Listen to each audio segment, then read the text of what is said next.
up to that? She's Leslie. My name's Cody, and this is the Christian News Show we do on Mondays, Wednesdays, and Fridays with Geeks Under Grace. So if you love anything geek, go check us out at geeksundergrace.com. And from that, I want to get right into the news, but first we do need to talk about Jimmy Fallon, because it's not really news, but it's something that I just have to bring up. You may or may not know, especially if you watch my videos, that the news isn't the happiest thing in the world. And Jimmy Fallon has realized that lately the news has just been even worse than usual. And so he got these reporters together, like actual news reporters, and gave them headlines of news that he wishes was true. It's stuff like Barack Obama and John Maynard got together and had a hot air balloon ride where they discussed their favorite color, which happens to be all of them. They called it I Have Good News and Good News. It's pretty fantastic. Just link in the description below. You should really check it out. But sadly, the world isn't good news and good news, so we do need to get on to a couple prayer requests of the day. First thing, the largest earthquake to hit Northern California in the last 25 years happened yesterday. There haven't been any numbers on deaths yet, which is a good thing, because from what I've read, there haven't been any, but I did read that there are at least 200 people in the hospital right now,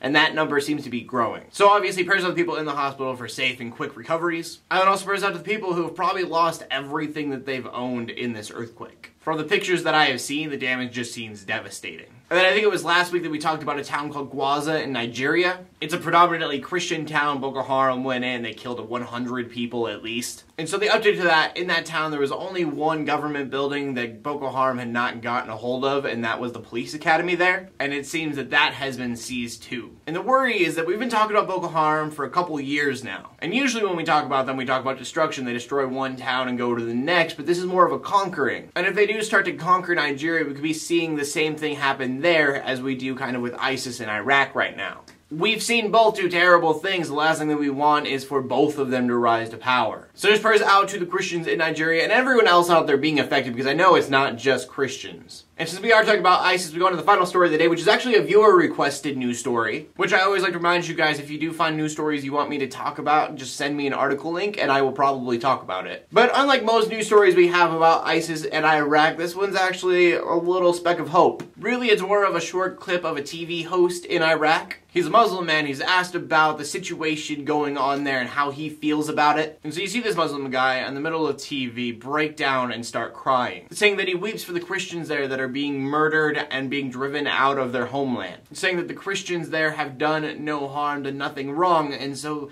the government should do something immediately to fix this. And so I've heard stuff like this debated over and over. Some people saying that ISIS is in the final stage of Islam. People are Muslims saying that we're not following what they're following, and people arguing with them saying that you can't be a real Muslim then because you're not following the Quran all the way through. You'd have to look into it. The Quran does have different stages in which Muslims are supposed to live, and at the end they are supposed to kind of have a police state. But I feel like telling Muslims that they're not Muslims because they don't follow the Quran all the way through is kind of like telling me that I'm not a Christian because I don't believe in the books that are only in the Catholic Bible. Main point, not all Muslims are like ISIS and Boko Haram, and some are actually peaceful people. Whether it is right or wrong in your opinion, it's just good to see people coming together and going, wait, this is wrong, regardless of what faith they are. Whether you think they're doing it right or not, what's good is to see that people are coming together and fighting against something that they see as wrong, regardless of their faith. If you want to watch the footage, it's in the description below. It's very powerful clip. And it's just a little bit of hope that maybe mankind can come together and fight against this, regardless of what we believe in. From that, we go on to the question of the day. And for the question of the day today, I wanted to do something fun.